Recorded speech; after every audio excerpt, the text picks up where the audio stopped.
The stagecoach lurched to a stop in front of the general store, and Sarah Hartley pressed her gloved hand against the frosted window, her breath catching at the sight of Nebraska City, buried under 2 feet of January snow. She had traveled nearly 2,000 miles from Boston to marry a man she had never met, and now, stepping down onto the icy street in 1876, she wondered if she had made the greatest mistake of her life. The cold bit through her wool traveling dress immediately, far more savage than any winter she had experienced back east, and she pulled her thin cloak tighter around her shoulders as the wind whipped frozen crystals against her face. "You the mail-order bride." A gruff voice called out from the doorway of the mercantile, and Sarah turned to see an older woman with iron-gray hair studying her with frank curiosity. "Quentin Barlow sent word you were coming today." Sarah nodded, her teeth already beginning to chatter. "Yes, madam. I am Sarah Hartley." "Is Mr. Barlow here to meet me?" The woman's expression shifted to something resembling pity, and Sarah felt her stomach drop even before the words came out. "You better come inside, girl. Get yourself warm first." Inside the mercantile, a pot-bellied stove radiated blessed heat, and Sarah moved toward it gratefully while the older woman busied herself pouring coffee from a battered tin pot. Other customers in the store had fallen silent, watching Sarah with expressions that ranged from sympathetic to concerned, and she felt the first real stirrings of fear in her chest. "My name is Margaret Foster," the woman said, handing Sarah a chipped mug of steaming coffee. "I run this store with my husband. Quentin Barlow was a good man, Miss Hartley. I am truly sorry to be the one to tell you this, but he died 3 weeks ago. Pneumonia took him in his sleep." The coffee mug nearly slipped from Sarah's fingers. "He's dead. But I received his last letter only 6 weeks ago. He said he was looking forward to my arrival, to starting our life together." "Things happen fast out here in winter," Margaret said quietly. "The cold is unforgiving. He took sick sudden, and there was nothing Doc Peterson could do for him." Sarah sank into a wooden chair near the stove, her mind reeling. She had sold everything she owned to pay for the journey west. She had said goodbye to her sisters, to the only life she had ever known, because remaining in Boston meant becoming a burden on her married siblings or accepting a position as a governess in some wealthy household. Quentin Barlow had seemed like a solution, even a hopeful one. His letters had been kind, thoughtful, filled with descriptions of Nebraska and promises of a modest but comfortable life on his small ranch. Now he was dead, and she was stranded in a frozen town where she knew no one, with exactly $4.30 to her name. "What am I going to do?" The words came out as barely a whisper. Margaret exchanged glances with her husband, a weathered man who had been stacking cans on a shelf. "You can stay in our back room tonight," she offered. "Tomorrow we will figure something out. Maybe you could work here in the store for a while, earn your passage back east." But Sarah knew with cold certainty that $4 would not even begin to cover a return ticket to Boston, and the idea of working months or even years to save enough filled her with despair. She was 22 years old, alone in a hostile climate with no prospects and no family to turn to. She had been so careful, so proper all her life, and yet here she was anyway, destitute and abandoned by fate. The door to the mercantile banged open, bringing with it a gust of Arctic wind and a tall man in a heavy sheepskin coat. He stomped the snow from his boots and pushed back the brim of his hat, revealing a face that was young and weathered at the same time, with sharp cheekbones and startling blue eyes. Sarah found herself staring despite her distress, taking in the strong line of his jaw and the way his dark hair curled slightly at his collar. "Afternoon, Margaret Henry," he said, his voice a deep rumble. "I need another 50 pounds of grain if you have it." The horses are going through feed faster than expected with this cold spell. We have it, Quentin, Henry Foster said, and Sarah's head snapped up. Quentin, she repeated, and the man turned to look at her fully for the first time. But I thought Quentin Barlow was dead. Quentin Barlow is dead, the man said, his brow furrowing in confusion. I am Quentin Barrett. Who are you? This is Sarah Hartley, Margaret said quickly. She just arrived on the stage. She was supposed to marry Quentin Barlow. Understanding dawned on Quentin Barrett's face, followed by something that might have been sympathy. That is a hard piece of luck, he said quietly. I am sorry for your loss, Miss Hartley. I never met him, Sarah said, and she hated how her voice shook. I came all this way as his mail-order bride, and now I am stranded here with nowhere to go. Quentin Barrett was silent for a long moment, studying her with those penetrating blue eyes. He was probably around 26 or 27, Sarah guessed, with the lean, muscular build of a man who worked hard for his living. There was something solid about him, something that suggested reliability and strength, and Sarah found herself hoping desperately that he might offer some solution she had not yet considered. Can you cook? He asked finally. Sarah blinked at the unexpected question. Yes, I can cook. And clean and sew and keep accounts. Can you handle ranch work, feeding chickens, gathering eggs, milking cows, that sort of thing? I grew up helping my mother with similar chores before we moved to the city, Sarah said carefully, unsure where this was leading. I am willing to learn whatever I need to know.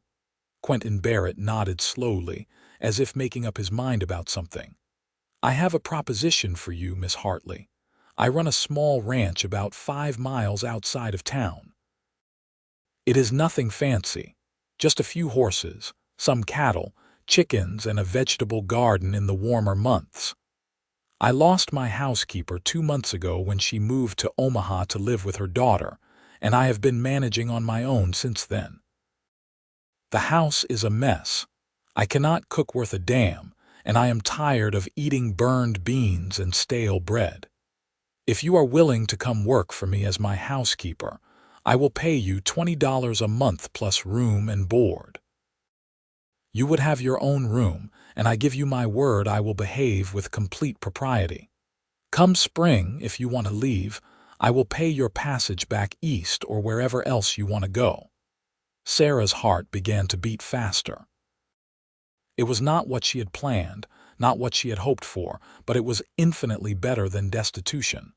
You would take me in just like that. You do not even know me. I am a good judge of character, Quentin said simply. And Margaret here knows everyone who passes through Nebraska City. If she has not already warned me away from you, then I figure you must be trustworthy enough. Margaret actually smiled at that. She seems like a decent girl, Quentin. I think it would be a good arrangement for both of you. Sarah looked from Margaret to Quentin Barrett, trying to read the truth in their faces. Quentin's expression was open and honest, without a trace of the lecherous calculation she might have expected from a man offering to take a strange woman into his home. He simply looked like someone who had identified a practical solution to mutual problems. I accept your offer, Mr. Barrett, she said quietly, and I thank you for your kindness. Call me Quentin, he said, and you are welcome, Sarah. If Margaret will allow it, I would like to purchase some supplies and then we should head back to the ranch before the light fails. The roads are treacherous after dark in this weather. The next hour passed in a blur of activity. Sarah retrieved her 2 battered trunks from the stage-coach office while Quentin loaded his wagon with grain, flour, sugar, coffee, and other staples. Margaret insisted on adding a warm woolen shawl to Sarah's meager possessions, refusing payment and telling her to consider it a welcoming gift. By the time they set out, the winter sun was already sinking toward the horizon, casting long blue shadows across the snow. Quentin's wagon was sturdy and well-maintained, pulled by two strong draft horses whose breath steamed in the frigid air. He had spread several thick blankets across the seat, and he tucked two more around Sarah once she had climbed up beside him. Even so, the cold was brutal, seeping through every layer of clothing and making her bones ache. "It will get colder once the sun sets," Quentin said as he snapped the reins and the horses started forward. "But we should make it to the ranch within the hour if the roads hold." Sarah nodded, not trusting herself to speak without her teeth chattering. The landscape rolling past them was beautiful in a harsh, unforgiving way. Endless white fields broken by dark clusters of trees, all of it wrapped in the crystalline silence of deep winter. The only sounds were the crunch of wagon wheels through snow and the rhythmic clop of the horses' hooves. "Tell me about yourself," Quentin said after they had traveled for a while. "What made you decide to come west as a mail-order bride?" Sarah considered how much to reveal. "My parents died 4 years ago," she said finally. "My father was a shopkeeper in Boston, and we had a comfortable life until he developed a bad cough that turned into consumption. He died first, and my mother followed 6 months later. I have 2 older sisters, both married with children of their own, and a younger brother who is working as a clerk. I did not want to be a burden on any of them, so when I saw Quentin Barlow's advertisement, it seemed like an opportunity for a fresh start." "That took courage," Quentin said. "Coming all this way to marry a stranger, or foolishness," Sarah said with a slight smile. "I have not yet decided which," Quentin chuckled, a warm sound that seemed incongruous with the frozen landscape. "Maybe both. But I reckon anyone willing to take that kind of risk has a strong spirit, and that is worth something out here." "What about you?" Sarah asked, emboldened by his openness. "Have you always been a rancher?" "I was born in Missouri," Quentin said. "My father was a farmer, and I was the youngest of 5 sons. When the war came, my 3 oldest brothers joined up with the Union Army. 2 of them died at Shiloh, and the 3rd came home missing a leg. After the war, there was not enough land to support all of us, so I headed west to make my own way. I worked as a cowhand for several years, saved my money, and bought this ranch 3 years ago. It is small, but it is mine, and I have plans to expand once I have the capital." There was quiet pride in his voice, and Sarah found herself respecting him for it. He had built something from nothing through hard work and determination, just as she had hoped to build a new life. Perhaps this arrangement would work out after all. The ranch, when they finally reached it, was modest but well kept. The main house was a single-story structure made of rough-hewn logs, with a steeply pitched roof to shed snow and a stone chimney from which no smoke currently rose. Nearby stood a sturdy barn, a chicken coop, and several smaller outbuildings. Everything looked solid and carefully maintained, which Sarah took as a good sign about Quentin's character. "Let me get a fire started first," Quentin said as he helped her down from the wagon. "You go on inside. The door is not locked." The interior of the house was dim and cold, but as Sarah's eyes adjusted, she could see that it consisted of 3 rooms. The main room served as kitchen and living area combined, with a large stone fireplace at one end, a cast iron stove for cooking, a rough wooden table with 4 chairs, and a pair of worn but comfortable-looking armchairs near the hearth. 2 doors led off this central space, presumably to bedrooms. Quentin came in behind her carrying an armload of split wood, which he quickly arranged in the fireplace. Within minutes, he had a fire crackling merrily, and Sarah moved toward it gratefully, extending her frozen hands toward the warmth. "I will bring in your trunks and get the horses settled," Quentin said. "Your room is through that door on the left. There is a bed, a dresser, and a washstand. Nothing fancy, but it should be comfortable enough." Make yourself at home, and I will cook us some dinner once I have finished with the animals." "I can cook dinner," Sarah protested. "That is what you hired me for, after all." Quentin smiled, and Sarah noticed for the first time that it transformed his entire face, softening the hard edges and making him look younger. "Tomorrow you can start earning your wages. Tonight you are a guest who has had a long and difficult journey. Rest, warm yourself, and let me handle things."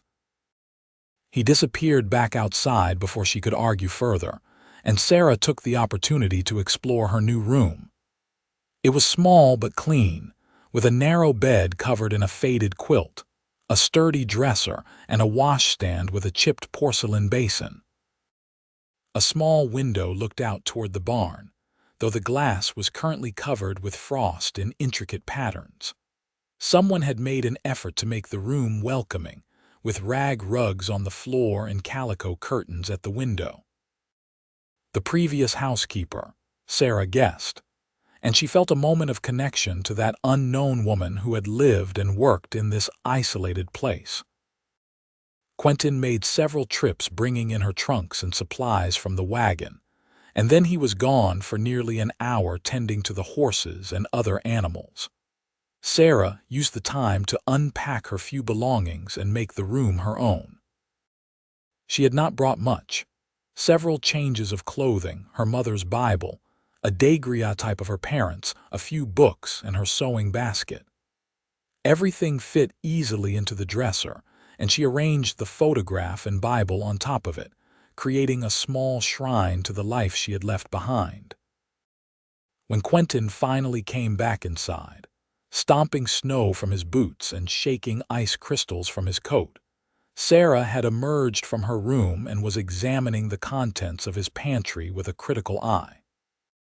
She found flour that was acceptable, some dried beans that needed soaking, a bit of salt pork, and very little else. The man had not been exaggerating about his inability to keep himself properly fed. "I thought I was cooking tonight," Quentin said, though he did not sound particularly disappointed to find her taking over. "You said I could start tomorrow," Sarah replied. "It is tomorrow in Boston already, so I figure that counts." Quentin laughed outright at that, and Sarah felt a small glow of pleasure at having amused him. She set about making a simple supper of beans and salt pork, not fancy but filling and hot. While she worked, Quentin sat at the table and watched her, and she found herself hyper-aware of his presence in a way that was not entirely uncomfortable. "You move around a kitchen like you know what you are doing," he observed. "My mother insisted all her daughters learn to cook properly," Sarah said. "She said it was a skill we would need regardless of what kind of life we ended up living, and she was right." They ate together at the table, and Sarah was surprised by how easy the conversation flowed. Quentin told her about the ranch, about his hopes to increase his herd and eventually breed quality horses. Sarah talked about Boston, about her childhood before her parents died, about the books she loved to read. The firelight cast warm shadows across the room, and outside the wind howled, but inside it was warm and peaceful. "You should know something," Quentin said as they were finishing the meal. "I want to be completely honest with you about why I made this offer. It is not just because I need a housekeeper, though I do. And it is not because I am such a charitable person, though I like to think I would help someone in need if I could. The truth is, I have been thinking about finding a wife. This ranch is too much for one person to manage alone, especially in winter. I need a partner, someone to build a life with, but I am not good with words and I do not know how to court a woman properly. When I saw you in the mercantile, so lost and scared but trying to be brave about it, I thought maybe we could help each other." Sarah's heart began to beat faster. "What exactly are you saying?" "I am saying that if we get along well, if we find that we suit each other, maybe this arrangement could become something more permanent," Quentin said carefully. "But I do not want you to feel any pressure." You will have your own room, your own wages, and complete freedom to leave if that is what you want. I am just asking that you keep an open mind about the possibility of staying, not as an employee but as a wife." Sarah sat very still, processing this. It was almost exactly what she had hoped for when she had agreed to marry Quentin Barlow, but somehow this felt different. Quentin Barrett was not a stranger writing carefully composed letters. He was a real person sitting across from her, watching her with those blue eyes that seemed to see right through to her soul. The prospect of marrying him was both terrifying and oddly appealing. "I will keep an open mind," she said finally. "But I need time to get to know you to understand what kind of man you are. I made one decision rashly, agreeing to marry a man I had never met. I do not want to make that mistake again." "That is fair," Quentin said. "Take all the time you need. I am a patient man." That first night, Sarah lay in her narrow bed and listened to the wind rattle the shutters while the fire in the main room slowly died to embers. She had expected to feel frightened or uncomfortable, alone in a house with a strange man, but instead she felt oddly safe. There was something about Quentin that inspired trust, a fundamental decency that showed in everything he did. She thought about his proposal, about the possibility of staying here permanently, and found that the idea did not frighten her as much as it probably should have. The next morning, Sarah woke before dawn to the sound of Quentin moving around in the main room, building up the fire and preparing to go out to tend the animals. She dressed quickly in the dim light and emerged to find him pulling on his heavy coat. "You did not have to get up so early," he said when he saw her. "If I am going to earn my wages, I need to learn the routine," Sarah replied. "May I come with you to see what needs to be done?" Quentin looked surprised but pleased. "Bundle up warm. It is bitter cold out there." Sarah wrapped herself in every layer she owned, including the shawl Margaret had given her, and followed Quentin out into the pre-dawn darkness. The cold was shocking, stealing her breath and making her eyes water.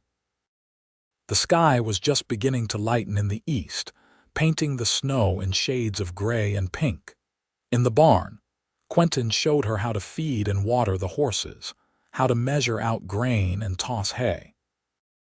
He had 6 horses total, the 2 draft animals who pulled the wagon, 2 riding horses, and 2 younger animals he was training. They were beautiful creatures, and Sarah found herself drawn to a gentle mare with a white blaze on her face. "That is Daisy," Quentin said, noticing her interest. "She is the sweetest tempered horse I have ever owned. You can ride her if you like, once the weather improves." From the barn they moved to the chicken coop, where a dozen hens huddled together for warmth. Sarah scattered grain for them and gathered 4 eggs, which she tucked carefully into the pockets of her apron. Then there were 2 milk cows to tend, and Quentin showed her how to coax the most milk from them while keeping her hands from freezing. By the time they finished the morning chores and returned to the house, Sarah's fingers and toes were numb despite her layers, and her cheeks felt wind-burned. But she also felt a sense of accomplishment. This was real work, necessary work, and she could do it. She made breakfast using the eggs she had gathered, along with some bread she found wrapped in cloth. It was far from the best meal she had ever prepared, but Quentin ate with evident appreciation, and that made her feel warm inside. "You are going to work out just fine," he said as he pushed back from the table. "I need to ride out and check on the cattle today. They are in the south pasture about 2 miles from here. I should be back by mid-afternoon. Will you be all right on your own?" "Of course," Sarah said, though she felt a small flutter of nervousness at the prospect of being alone in this isolated place. "I will do some cleaning and take inventory of what supplies we need." After Quentin left, Sarah threw herself into cleaning the house with a vengeance. It was clear that no woman's hand had touched the place in months. Dust coated every surface, the floors were grimy, and when she pulled back the curtains, she found the windows so dirty that barely any light came through. She heated water on the stove and scrubbed until her arms ached, finding a strange satisfaction in bringing order to chaos. In the afternoon, she made bread dough and set it to rise near the fire, then turned her attention to the laundry. She found a pile of Quentin's clothes that needed washing, and though it seemed intimate to handle his personal garments, she reminded herself that this was her job now. She was the housekeeper. This was what housekeepers did. Quentin returned just as the winter sun was beginning to set, bringing with him a fresh blast of frigid air. He stopped just inside the door and looked around in obvious amazement. "Good Lord," he said. "I hardly recognize the place. Sarah, you did not have to do all this in one day." "I wanted to," Sarah said simply. "It needed doing." Over dinner that night, Quentin told her about finding the cattle all healthy despite the cold, and about seeing a pack of wolves at a distance.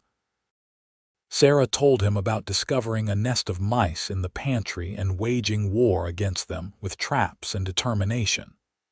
They fell into an easy rhythm of conversation, like old friends rather than near strangers, and Sarah found herself laughing at Quentin's dry observations about ranch life. The days began to blur together in a routine that was exhausting but satisfying. Sarah woke early, helped with the morning chores, cooked and cleaned throughout the day, and fell into bed each night too tired to dream. Quentin was unfailingly polite and respectful, never overstepping the boundaries of propriety, but Sarah began to notice small things about him. The way he always made sure she had the chair closest to the fire. How he had begun leaving wildflowers on the kitchen table, even though finding anything growing in the frozen landscape must have required considerable effort. The gentleness in his voice when he spoke to her, as if she were something precious that might break. She began to notice her own reactions too. The way her heart lifted when she heard him coming back to the house after working outside. How she found herself taking extra care with her appearance, pinning her hair more carefully and wearing her better dress even for everyday work. The warmth that spread through her chest when he smiled at something she said. 2 weeks after her arrival, a blizzard struck.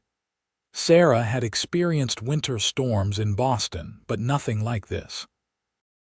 The wind shrieked like a living thing, and snow fell so thick and fast that she could not see the barn from the house windows.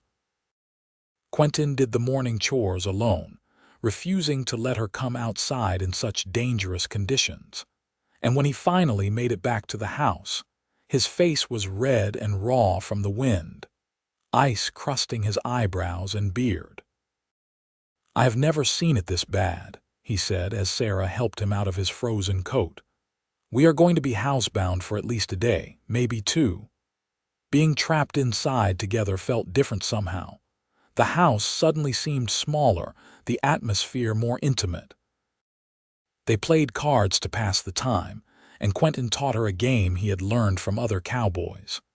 Sarah read aloud from one of her books while Quentin mended harnesses. They talked about everything and nothing, childhood memories, favorite foods, what they would do if they had $1 million. At one point, the fire burned low and Quentin went to add more wood. As he passed behind Sarah's chair, she felt his hand rest lightly on her shoulder for just a moment, a fleeting touch that sent electricity racing through her. When she looked up, their eyes met and held. Something passed between them in that moment, an acknowledgement of the attraction that had been building since the day they met. "Sarah," Quentin said quietly, and there was a question in his voice and his eyes. "Yes," she could barely breathe. "I know it has only been 2 weeks. I know I said I would give you time, and I meant that. But I need you to know that I have feelings for you. Real feelings. You have brought light and warmth to this house, to my life, and I do not know how I am going to bear it if you decide to leave in the spring." Sarah stood up slowly, her heart pounding. "I have feelings for you too," she admitted. "I did not expect to. I thought I would just be working here, saving money, but instead I find myself thinking about you constantly, wondering what you are doing when you are outside. Looking forward to meals because it means time spent in your company." Quentin reached out and gently cupped her face in his work-roughened hand. "May I kiss you?" Sarah nodded, not trusting her voice, and then his lips were on hers, gentle but firm, questioning and answering at the same time. She had been kissed before, chased pecks from boys at church socials, but nothing like this. This kiss felt like coming home, like finding something she had not even known she was looking for. When they finally pulled apart, both of them were breathing hard. Quentin rested his forehead against hers. "Marry me," he said. "Not because you need a home or because I need a housekeeper. Marry me because I am falling in love with you and I want to spend the rest of my life making you happy." "Yes," Sarah whispered. "Yes, I will marry you." The blizzard raged for another day and night, but inside the house, everything had changed. They did not do anything improper, but the air between them vibrated with possibility. They held hands while sitting by the fire. Quentin kissed her again, and then again, each kiss more confident than the last. Sarah felt like she was glowing from the inside out, warm despite the frozen world beyond the walls. When the storm finally broke, the world outside was transformed into a crystalline wonderland. Snow had drifted in places to heights taller than a man, and the sun reflecting off all that white was almost blinding. Quentin had to dig a path just to reach the barn, and Sarah watched from the window, marveling at his strength as he wielded the shovel tirelessly. As soon as the roads were passable, they rode into Nebraska City to see the preacher. Margaret Foster nearly cried with joy when they told her their news, and she insisted on closing the store so she and her husband could serve as witnesses at the wedding. The ceremony was simple, conducted in the small church at the edge of town, with just the four of them present. Sarah wore her best dress, dark blue wool that brought out the color of her eyes, and Quentin wore his only suit, carefully brushed and pressed for the occasion. When the preacher said, "You may kiss your bride," Quentin gathered Sarah into his arms and kissed her with a tenderness that made her eyes sting with tears. She was married. She had a husband, a home, a place where she belonged. The journey that had begun in desperation had somehow led her to this moment of perfect happiness. That night, in the house that was now truly hers, Sarah and Quentin consummated their marriage. He was gentle with her, patient with her nervousness, and when it was over, Sarah lay in his arms feeling cherished and complete. This was what marriage was supposed to be, she thought. This partnership, this intimacy, this sense of two souls joining together to face whatever the world might bring. The rest of winter passed in a haze of happiness. Sarah learned more about running the ranch, gaining confidence in her abilities. Quentin taught her to ride properly, putting her on gentle Daisy and leading her around the paddock until she found her balance. They talked about their plans for the future, for expanding the herd and maybe building an addition onto the house. They made love with increasing passion as Sarah's shyness faded, and she discovered the pleasure her body could give and receive. In late February, Sarah realized that her monthly courses had not come. She waited another week to be sure, then told Quentin one evening after dinner. He stared at her for a moment as if he could not quite process the words, and then a smile spread across his face so wide and bright that it took her breath away. "A baby," he said, almost reverently. "We are going to have a baby." "Are you happy about it?" Sarah asked, needing to hear him say it. "Happy? Sarah, I am over the moon. I cannot wait to see you growing round with our child, to hold our son or daughter in my arms. You have given me so much already, and now this. I am the luckiest man alive." As winter finally began to loosen its grip, and the first signs of spring appeared, Sarah felt as if she were blooming along with the world around her. The snow melted in rushing streams, revealing dead grass that would soon turn green. Quentin found the first wildflowers of the season, tiny purple crocuses pushing up through the half-frozen ground, and brought them to her like treasures. Birds returned from their southern migrations, filling the air with song. Sarah's pregnancy advanced slowly but steadily. By March, she had developed a small bump that Quentin loved to rest his hand on while they lay together at night. She felt tired much of the time, and some mornings she could barely keep her breakfast down, but overall she had never been healthier or happier. In April, with spring truly established, Quentin surprised her by bringing home a young woman from town. Her name was Emily. She was the daughter of a farmer who had fallen on hard times, and Quentin had hired her to help with the housework and to keep Sarah company as her pregnancy progressed. "You need someone here during the day while I am working," he explained, "especially as you get further along. Emily is a good girl, hard-working, and her family needs the money." Sarah was touched by his thoughtfulness, and Emily proved to be excellent company. She was 18, cheerful and capable, with a seemingly endless supply of energy. With her help, Sarah was able to tackle the spring cleaning and prepare the house for the baby's arrival. They scrubbed every surface until it gleamed, aired out all the linens, and began sewing tiny clothes and blankets for the coming child. By May, Sarah's pregnancy was obvious to anyone who looked. Her belly had rounded considerably, and she could feel the baby moving inside her, small flutters that gradually became stronger kicks and jabs. Quentin was fascinated by this, spending long evenings with his hand on her stomach, feeling their child shift and turn. "I hope it is a girl who looks just like you," he said one night. "I hope it is a boy who grows up strong and capable like his father," Sarah countered. "As long as the baby is healthy, I do not care which it is," Quentin said seriously.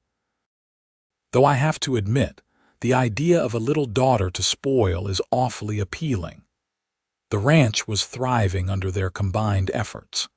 The cattle had survived the winter in good condition, several mares had foaled, and the vegetable garden Sarah had planted was already showing promise. They had even acquired some pigs, which Quentin said would provide meat for the winter and income from selling the surplus. Everything seemed to be falling into place exactly as it should. In late May, Quentin came home one evening with news that a family of homesteaders had settled on land about 3 miles west of their ranch. "The husband's name is James Fletcher," Quentin reported. "He has a wife and 3 young children. They seem like good people, and it will be nice to have neighbors. I invited them to come for dinner on Sunday." The Fletcher family arrived on Sunday afternoon, driving a wagon that had seen better days. James Fletcher was a thin, tired-looking man in his 30s, but his wife Martha had a kind face and a warm smile. Their children, 2 boys and a girl ranging in age from 4 to 10, were painfully shy at first but quickly warmed up when Sarah offered them fresh cookies. Over dinner, the adults talked about crops and livestock and the challenges of frontier life. Martha's eyes kept drifting to Sarah's pregnant belly, and finally she said, "When are you due?" "Late July or early August, the doctor thinks," Sarah said. "My youngest is 4 now, and I have to admit I miss having a baby in the house," Martha said wistfully. "If you need any help when the time comes, you just send your husband to fetch me. I have delivered 3 of my own and helped with a half-dozen others. I will be happy to assist." "I would appreciate that very much," Sarah said warmly. She had been worried about the birth, about having only the town doctor who might not be able to get to the ranch in time. Having another woman nearby who understood what she would be going through was a tremendous relief. The Fletchers became regular visitors, and Sarah treasured Martha's friendship. It reminded her of Boston, of having neighbors to gossip with and share recipes. Emily got along well with the Fletcher children, and often they would all play outside while the adults talked. June arrived with warm sunshine and occasional rain that made everything grow with almost visible speed. Sarah's garden flourished, providing fresh vegetables that tasted like heaven after a winter of preserved foods. She spent hours each day tending her plants, weeding and watering, with Emily working beside her and Quentin stopping by whenever he could to check on her. Sarah's pregnancy was making everyday tasks more difficult. She tired easily, her back ached constantly, and her ankles swelled by evening. But she had never felt more content. This was the life she had hoped for when she left Boston, even if it had come about in an unexpected way. She had a husband who loved her, a home that was truly hers, good friends, and a baby on the way. What more could any woman ask for? In early July, as Sarah's due date approached, Quentin became increasingly protective. He hovered constantly, worrying that she was working too hard or not resting enough. Sarah found it both touching and occasionally irritating, though she tried to be patient with him. "I am going to be fine," she told him one evening when he had fussed over her for the 10th time that day. "Women have been having babies since the beginning of time. I am healthy and strong, and Martha will be here to help." "I know," Quentin said, but he looked worried anyway. "I just cannot stand the thought of anything happening to you. You are everything to me, Sarah, everything." She pulled him close and kissed him softly. "Nothing is going to happen to me. In a few weeks we will have a baby and our family will be complete." As it turned out, the baby had other ideas about timing. On July 15th, 3 weeks before Sarah's expected due date, she woke in the pre-dawn hours with a sharp pain in her abdomen. She lay still for a moment, wondering if she had just slept wrong, but then another pain came, stronger this time, and she knew. "Quentin," she said, shaking his shoulder. "Quentin, wake up. The baby is coming." He was out of bed instantly, eyes wide with panic. "Now, but it is too early." "Should I get the doctor? Should I get Martha? What do you need?" Despite her fear, Sarah almost laughed at his expression. "Send Emily for Martha. The baby does not care that it is early.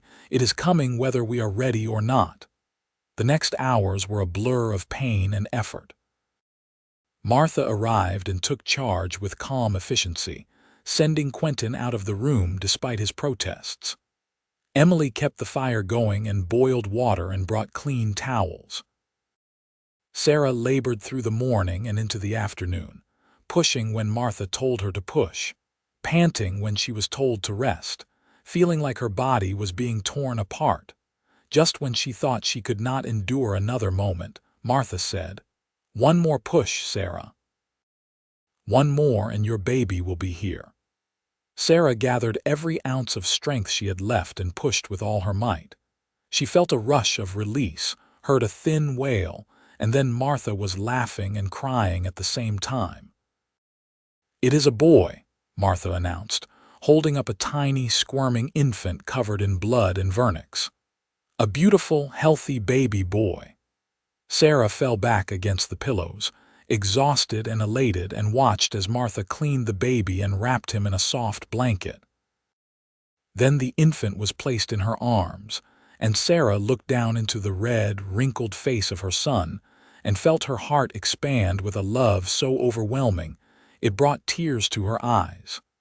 "Let me get your husband," Martha said softly. "He has been pacing a hole in the floor out there." Quentin burst into the room moments later, his face pale and drawn with worry. But when he saw Sarah holding their son, relief and joy transformed his expression. He came to kneel beside the bed, reaching out with one finger to gently stroke the baby's cheek. "A son," he said, his voice thick with emotion. "We have a son." "What should we name him?" Sarah asked. Quentin was quiet for a moment, studying the baby's face. "My brother who died at Shiloh was named Thomas. I would like to name our son after him if you approve. Thomas Quentin Barrett." "Thomas," Sarah repeated softly. "It is perfect." Baby Thomas was small but healthy, and he latched on to Nurse with a vigor that made Martha nod approvingly. "He is a fighter, this one. Being early does not seem to have hurt him any."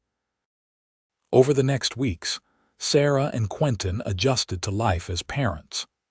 Thomas demanded feeding every few hours, day and night, and Sarah walked around in a constant state of exhaustion. But every time she looked at her son's tiny face, every time Quentin held the baby with such obvious love and pride, she knew it was all worth it. Quentin proved to be a devoted father. He changed diapers without complaint, walked the floor with Thomas when he was fussy, and sang to him in a surprisingly good baritone voice. Sarah would often wake in the night to find Quentin already up, holding their son and talking to him about horses and ranching and all the things they would do together when Thomas was older.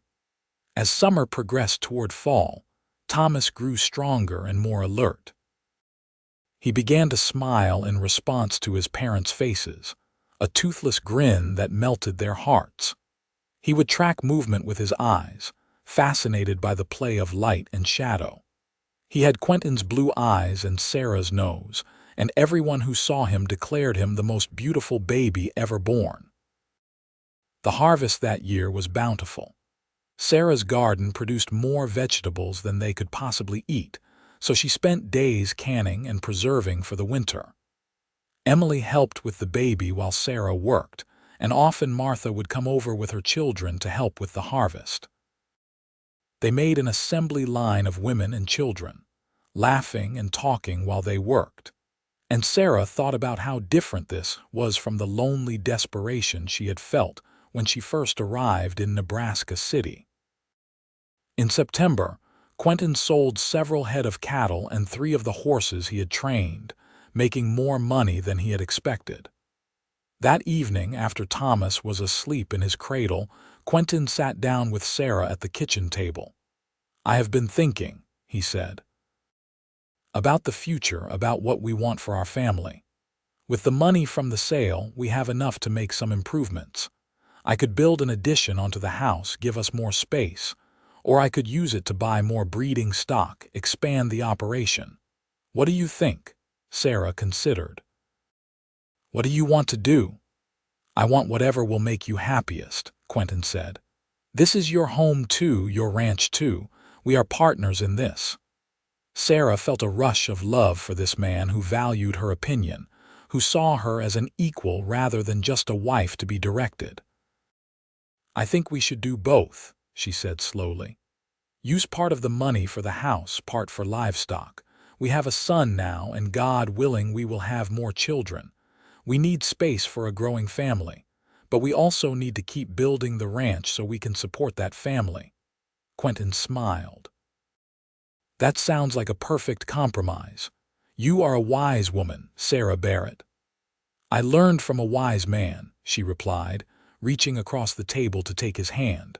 Work on the house addition began in October, between the harvest and the first winter storms. Quentin hired 2 men from town to help with the construction, and slowly a new wing took shape, adding 2 more bedrooms and a small parlor. Sarah watched the progress with satisfaction, imagining future children playing in those rooms, imagining family gatherings around the expanded space. Thomas continued to grow and thrive. By his 6-month mark in January, he was a chubby, cheerful baby who laughed readily and had just begun trying to sit up on his own. Sarah could hardly believe how much time had passed since that desperate day when she had arrived in Nebraska City as a stranded mail-order bride. That frightened girl seemed like a different person now. Sarah had grown stronger, more confident, more grounded. She had found her place in the world. February brought another harsh winter storm, but this year Sarah was not frightened. The house was warm and well supplied. Quentin was experienced at managing the ranch in difficult weather, and Thomas kept them both entertained with his antics. Sarah taught him to play patty cake, and his delighted giggles filled the house with joy. One evening, as they sat by the fire after putting Thomas to bed, Quentin said, "Do you ever regret it, coming west, ending up with me instead of the man you planned to marry?" Sarah looked at him in surprise. "Regret it, Quentin. Marrying you was the best thing that ever happened to me. Yes, the circumstances were difficult and frightening at first, but if Quentin Barlow had lived, I would have married him and probably been content enough. I would never have known what it was like to be truly, deeply loved the way you love me. I would never have known what we have together. So no, I do not regret a single moment.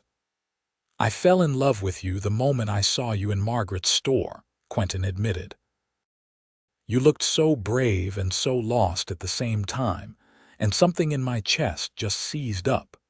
I told myself I was just being practical, offering you a job, but the truth is I knew right then that I wanted you for my wife.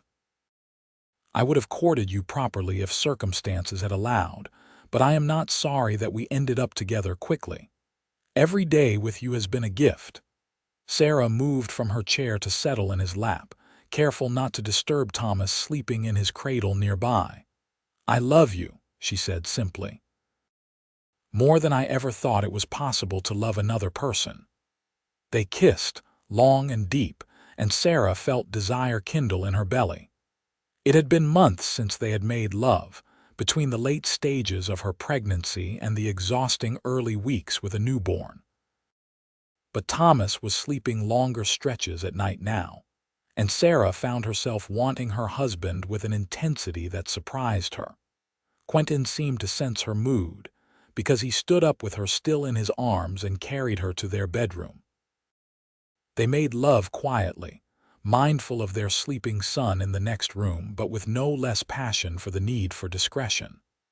Afterward, lying in Quentin's arms, Sarah felt utterly complete.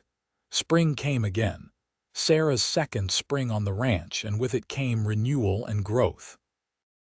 The new addition to the house was finished, and Sarah delighted in arranging furniture and hanging curtains in the fresh spaces. Thomas began crawling, getting into everything with the fearless curiosity of a healthy baby. The ranch added new calves and foals, and Quentin spent long days training horses and mending fences and doing the 1,000 tasks that came with spring. In April, Sarah realized that she was pregnant again. This time there was no fear or uncertainty, just quiet joy. She told Quentin one evening after dinner, and he swept her up in his arms and spun her around despite her protests that she was too heavy. "Another baby," he said, setting her down and placing his hand on her still flat stomach. "Our family keeps growing. Are you pleased?"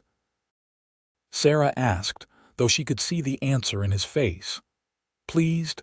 Sarah, I am ecstatic. I want a dozen children if you are willing. I want this house to be filled with laughter and noise and life."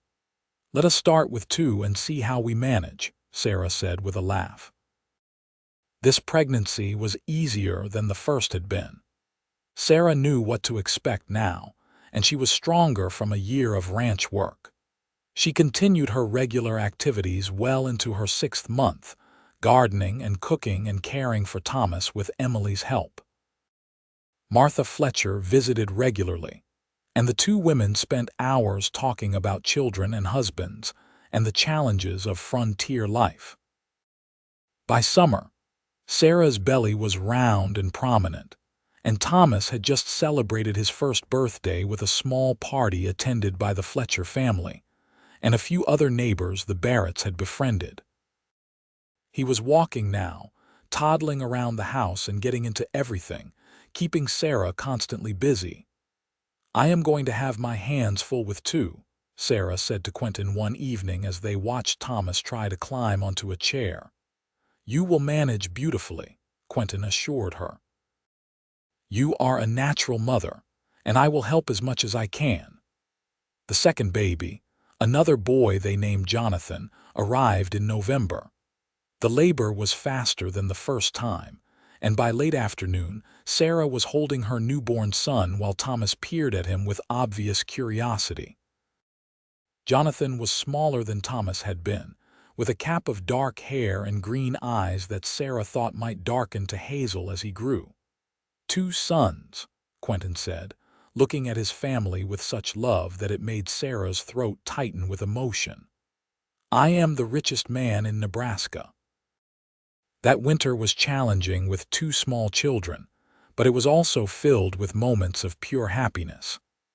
Thomas learned to talk in short sentences, calling out "mama" and "papa" and "baby" with equal enthusiasm. Jonathan proved to be an easy baby, content to nurse and sleep and watch the world with those wide green eyes. Quentin continued to be an involved father, taking over childcare duties whenever he was in the house so Sarah could rest. By the spring of 1879, 3 years after Sarah's arrival in Nebraska City, the Barrett Ranch was well established and thriving. They had expanded their cattle herd significantly, and Quentin's reputation as a horse trainer had spread throughout the territory. People came from as far as Omaha to purchase animals he had trained.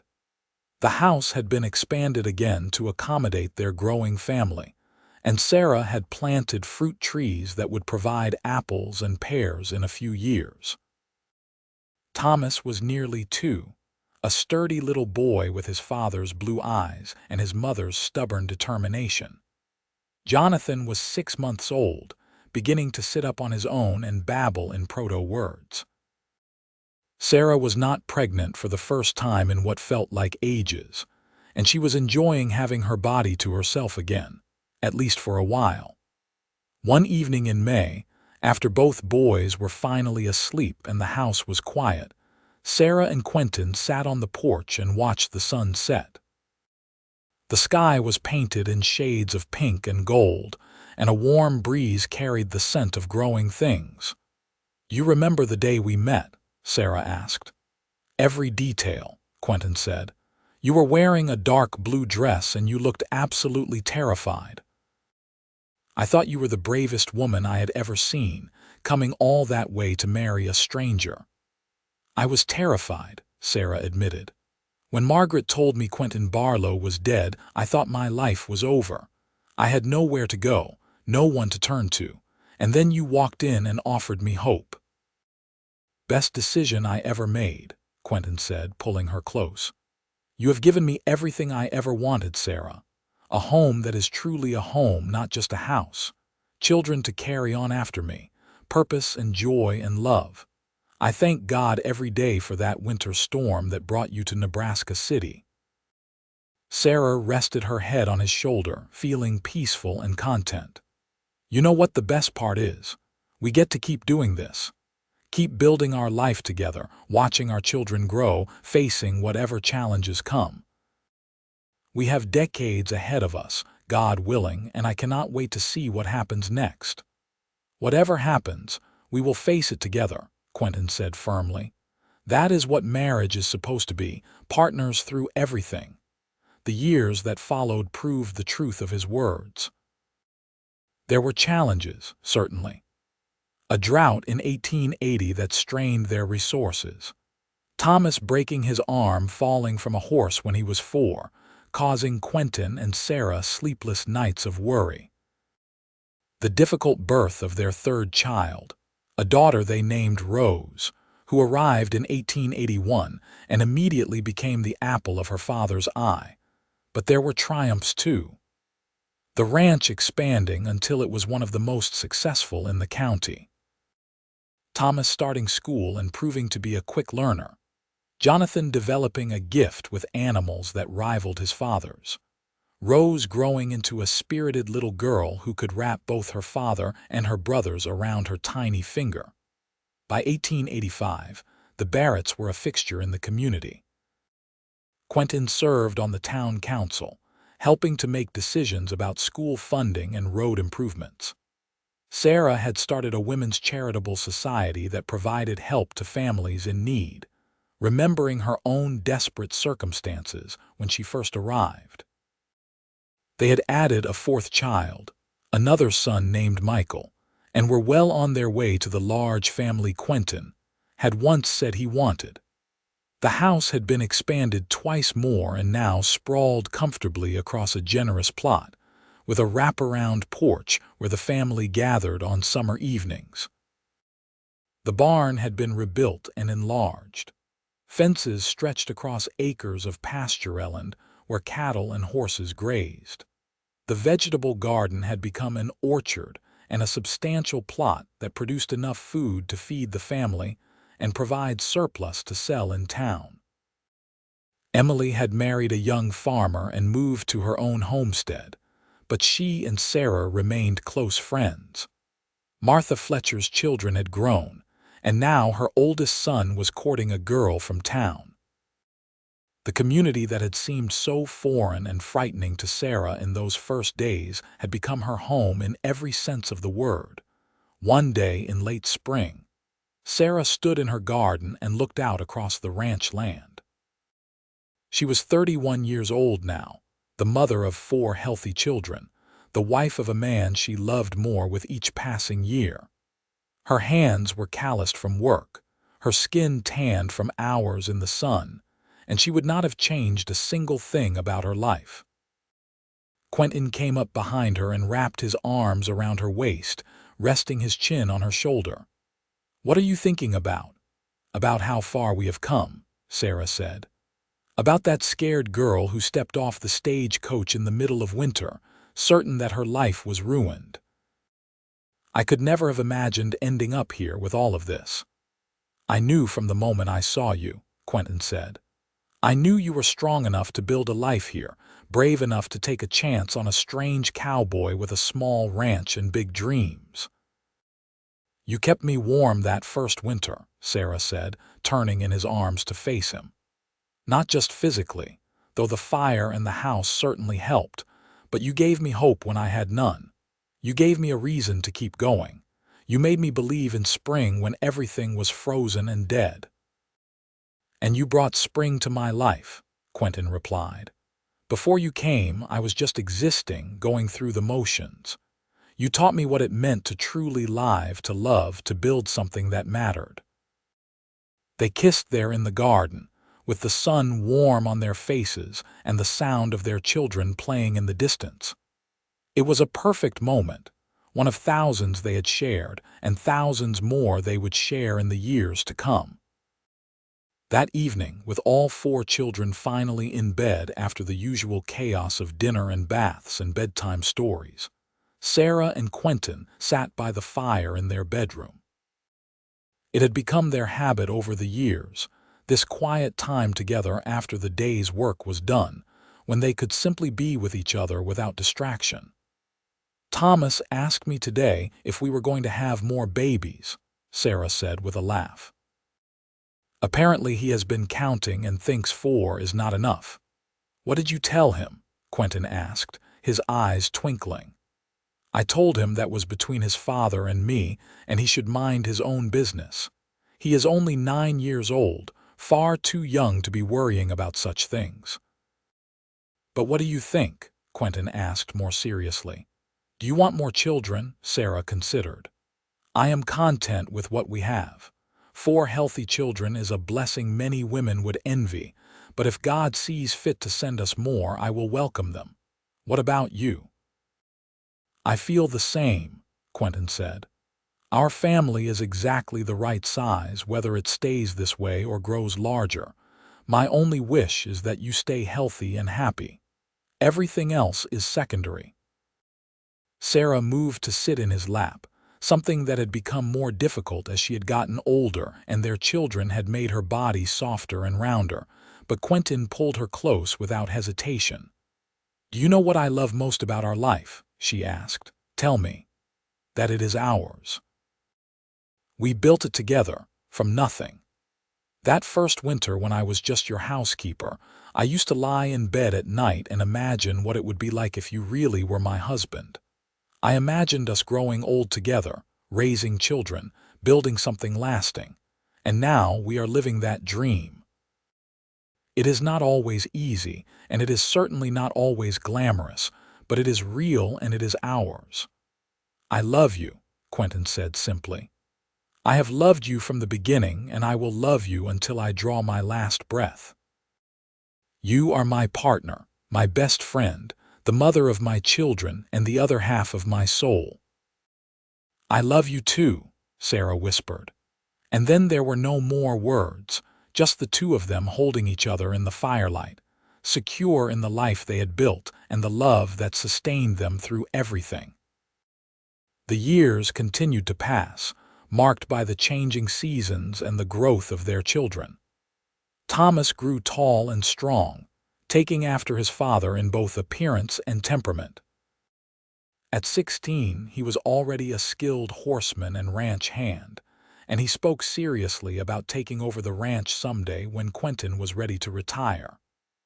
Jonathan, 2 years younger, was gentler and more thoughtful, with his mother's love of books and learning. He talked about becoming a veterinarian, using his gift with animals in a different way than his father and brother. Rose at 9 was a force of nature, fearless and determined, who could ride as well as her brothers, and insisted on being included in everything they did. Michael, the youngest at 6, was still finding his place but showed signs of inheriting his father's head for business, always counting and calculating and asking questions about how much things cost and how much money they made. Sarah sometimes looked at her children and marveled at how different they all were, how each one had their own personality and dreams. She and Quentin had created these unique human beings, and watching them grow and develop was the greatest joy of her life. As the 1880s drew to a close, the Barrett Ranch was one of the most prosperous in the region. They employed 3 full-time ranch hands and additional help during busy seasons. The original small house had evolved into a substantial home that could comfortably accommodate not just their immediate family, but also guests and extended relatives when they visited. The land itself had expanded through strategic purchases until the ranch covered nearly 800 acres. But it was not the material success that mattered most to Sarah and Quentin. It was the life they had built within those acres, the family they had created, the love that sustained them through good times and bad. Every morning when Sarah woke to the sound of her children's voices and Quentin's steady breathing beside her, she thanked God for that winter day when she had stepped off the stagecoach into an uncertain future. One particularly memorable day came in the summer of 1889, when Thomas turned 13. The family had planned a celebration with friends and neighbors, including the Fletcher family and several other families they had grown close to over the years. It was a perfect summer day, warm but not too hot, with a gentle breeze that made the trees whisper. After the cake had been eaten and the presents opened, Sarah found herself standing a little apart from the crowd, watching her family and friends laugh and talk. Quentin came to stand beside her, taking her hand in his. "What are you thinking?" he asked, as he had asked her countless times over the 13 years of their marriage. "I am thinking about how grateful I am," Sarah said, "for all of this, for you, for the children, for the life we have built. That first winter was so hard, so cold, so frightening. But you kept me warm, not just with fires and blankets, but with your kindness, your patience, your love. You made spring come early for me, and it has been springtime in my heart ever since." Quentin turned to face her, cupping her face in his hands the way he had that first time he kissed her. His hands were more weathered now, his face lined from years of sun and wind, but his eyes still held the same warmth and love they had shown when he first offered her a place in his home and his life. "You saved me too," he said quietly. "I did not even know I was lonely until you arrived and showed me what it meant to have a true partner. You have made every day brighter, every challenge easier to bear. When I offered you that job as my housekeeper, I thought I was doing you a favor. But the truth is, you were the one who gave me everything." They stood there together, hands joined, watching their children play and their friends enjoy themselves, and Sarah thought about how strange and wonderful life could be. If someone had told her that day on the stagecoach, as she traveled toward what she thought would be her new life with Quentin Barlow, that she would instead end up married to a different Quentin and happier than she had ever imagined possible, she never would have believed them.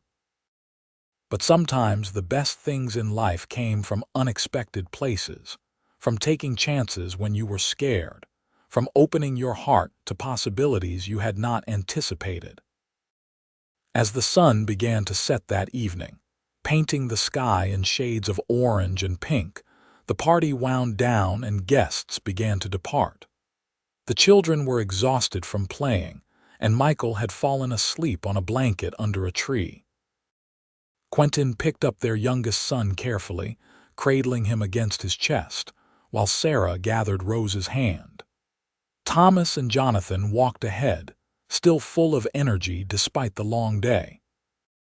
Inside the house, after the children were all tucked into bed and the kitchen cleaned up, Sarah and Quentin retired to their bedroom.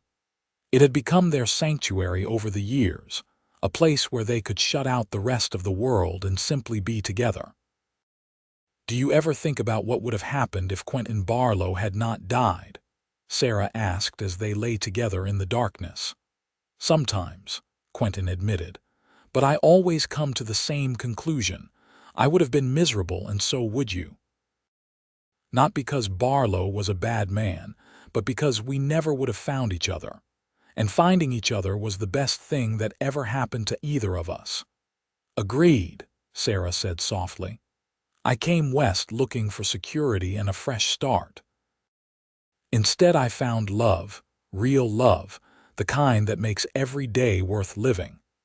I found a partner who sees me as an equal, who values my opinions and trusts my judgment. I found a man who is not afraid to show his feelings, who tells his children he loves them every single day, who makes me feel cherished even after 13 years of marriage. I found a woman who is brave and strong and resilient," Quentin replied, "who faced down her fears and built a life in a strange place, who is an incredible mother, a skilled rancher, a pillar of our community, who still makes my heart beat faster when she smiles at me across the dinner table, who is more beautiful to me now than she was the day we met." They made love that night with the comfortable familiarity of long marriage, but no less passion for the years between them. Afterward, Sarah lay with her head on Quentin's chest, listening to his heart beat slow as he drifted toward sleep. "Quentin," she said softly, "MMM. Thank you for keeping me warm that first winter, for making spring come early, for loving me." "Thank you for choosing to stay," Quentin murmured, pressing a kiss to the top of her head. "Thank you for saying yes." Sarah smiled in the darkness, feeling completely at peace. This was where she belonged, in this house, in this bed, in this man's arms. She had come west as a mail-order bride expecting duty and obligation. Instead, she had found passion and partnership, and a love that grew stronger with every passing year. The ranch continued to prosper through the 1890s and into the new century. Thomas did eventually take over the day-to-day management of the operation, allowing Quentin to slow down somewhat, though he never fully retired. Jonathan went to veterinary school in Omaha and then came back to Nebraska City to set up his practice, becoming the most sought-after animal doctor in the region. Rose married a lawyer from Lincoln and moved to the state capital, but she visited frequently with her own growing family. Michael surprised everyone by developing an interest in politics and eventually ran for state legislature, winning his first election at age 26. Sarah and Quentin became grandparents, then great-grandparents, watching their family tree branch and grow. They celebrated their 25th wedding anniversary with a party that brought together 3 generations of Barretts and filled the house with love and laughter. They marked their 40th anniversary more quietly, just the two of them, returning to the spot where Quentin had first kissed her and renewing their vows in private. As they entered their 60s, both of them slowed down somewhat. Quentin's joints ached on cold mornings, reminders of all the years of hard physical labor. Sarah's hair turned silver, and she moved a bit more slowly than she once had. But their love for each other remained as strong as ever, perhaps even stronger for having weathered decades of joy and sorrow, triumph and tragedy, the everyday challenges of building a life together. One winter evening, as they sat by the fire much as they had on countless other evenings, Sarah looked at her husband and felt her heart swell with emotion. He was 70 now, his hair completely white, his face deeply lined, but to her he was still the strong young man who had offered her hope when she had none. "I was just thinking," she said, "about that first winter. Do you remember how scared I was?" "I remember everything," Quentin said, reaching for her hand. "I remember thinking you were the most beautiful woman I had ever seen, even with your face all red from the cold and fear in your eyes. I remember wanting to protect you, to take care of you, to make you smile." "You did all of that and more," Sarah said. "You gave me a home, a family, a purpose. You gave me love. I came west looking for survival, and instead I found a life worth living." "We found it together," Quentin corrected gently. "Neither of us could have done this alone. We needed each other." Sarah squeezed his hand, feeling the familiar calluses and weathered skin, the strength that remained despite the years. "I would do it all again," she said. "Every moment, every challenge, every joy. I would choose you every single time." "And I would choose you," Quentin replied. "From that first moment in Margaret's store until my last breath, it has always been you." They sat in comfortable silence then, watching the fire burn down to embers, secure in the knowledge that they had built something lasting. Their children were thriving, their grandchildren were growing, and the ranch that had started as Quentin's small dream had become a legacy that would outlast them both. As the winter wind howled outside, just as it had that first night Sarah spent in Quentin's house, she felt nothing but warmth. Not just from the fire, but from the love that surrounded her, the family she and Quentin had created, the life they had built together against all odds. She had come west as a mail-order bride in winter, desperate and afraid. She had been kept warm by a cowboy with kind eyes and a generous heart. And together, they had made spring come early, not just once but every single day for more than 40 years. It was the greatest love story Sarah had ever known, and it was hers.